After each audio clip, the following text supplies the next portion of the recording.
پہلا درجہ شریعت، دوسرا طریقت، تیسرا معرفت اور چوتھا درجہ حقیقت. اور یہ ذہن میں رہے کہ چاروں جو ہے نا اسلام کے دامن میں ہے، اسلام سے ہٹ کر نہیں ہے. بعض لوگ معلومات کی کمی کی بنا پر یہ کہتے سنائی دیتے ہیں کہ شریعت اور ہے طریقت اور ہے.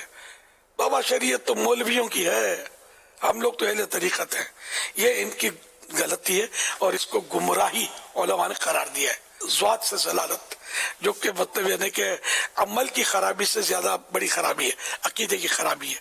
چاروں جو میں نے نام لیے نا، شریعت، طریقت، معرفت، حقیقت، یہ چاروں مختلف درجے ہیں اور یہ سب کے سب اسلام ہی کے اندر ہیں، شریعت کے اندر ہی ہے.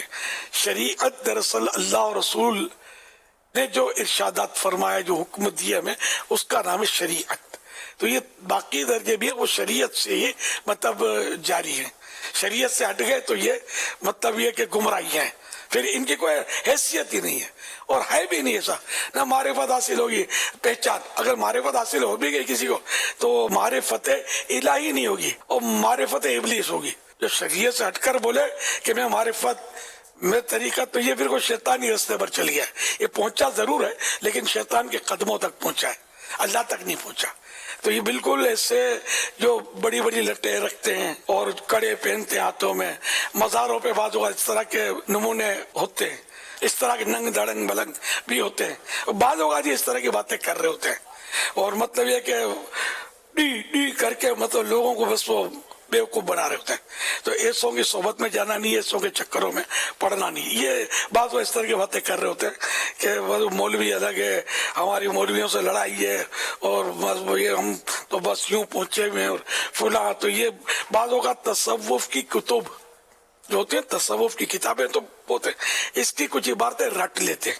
وہ باتیں ایسی اٹریکٹیو ہوتی ہیں کہ جب یہ باتیں کرتے ہیں نا، یہ سمجھتے یہ بھی نہیں ہوتے ہوں گے رٹی ہوئی، کسی کی جرت تو ہے نہیں، اور وہ اتنی لمبی لمبی زلفیں ہوں اور لمبے الٹے سیدھے کپڑے اور درگاہوں کی چادروں کے پیوند لگے ہوئے کپڑے، ہاتھ میں کڑا اور موٹا ڈنڈا ہو. تو ہمت کس کی ہو کہ پوچھو تو بابا بابا کر کے لوگ بیٹھے ہوتے ہیں اور بابا وہ جھکم جھک حکم حق کر رہے ہوتے ہیں کہ ہم تو ڈوبے ہیں صنم، تم کو بھی لے ڈوبیں گے. تو ایسوں کے چکروں میں نہیں پڑنا. یہ جو بھی معیار ہے نا وہ شریعت ہے، اللہ اور رسول کی اطاعت، اللہ اور رسول کی فرما برداری. تو یہ جو ہے نا یہ علماء میں ہوتی ہے، اہل علم دین میں ہوتی ہے. شریعت، طریقت، معرفت، حقیقت ان مطلب میں نہیں ہوتی. اس کا مطلب یہ نہیں کہ جو اس حلیے کا ہے ہم اس کو یہ سمجھیں کہ بھئی یہ شریعت اور طریقت کو الگ الگ کہتا ہے. میں نے ایک عام پہچان دی ہے کہ اس طرح کے لوگ اس میں ہوتے ہیں اور بعض اوقات اچھے خاصے نکھرے نظر آتے ہیں. وہ یہ جو میں نے اولیاء بتایا ملنگ والا وہ بھی نہیں ہوتا، وہ بھی ایسی باتیں بعض اوقات کر جاتے ہیں. بعض اوقات نیلے پیلے جھنڈے لگا کے بیٹھے ہوتے ہیں، سمجھے، وہ تعویذ دھاگے کر رہے ہوتے ہیں. بعض اوقات اس طرح کے یہ بابا جی بھی اس طرح کی باتیں کر جاتے ہیں. تو یہ ذہن میں رکھیے گا کہ لباس خضر میں یہاں سینکڑوں رہزن بھی پھرتے ہیں. اگر جینے کی خواہش ہے تو کچھ پہچان پیدا کر، صحبت علماء کی، صحبت عاشقان رسول کی. صلو علی الحبیب صلی اللہ علیہ محمد.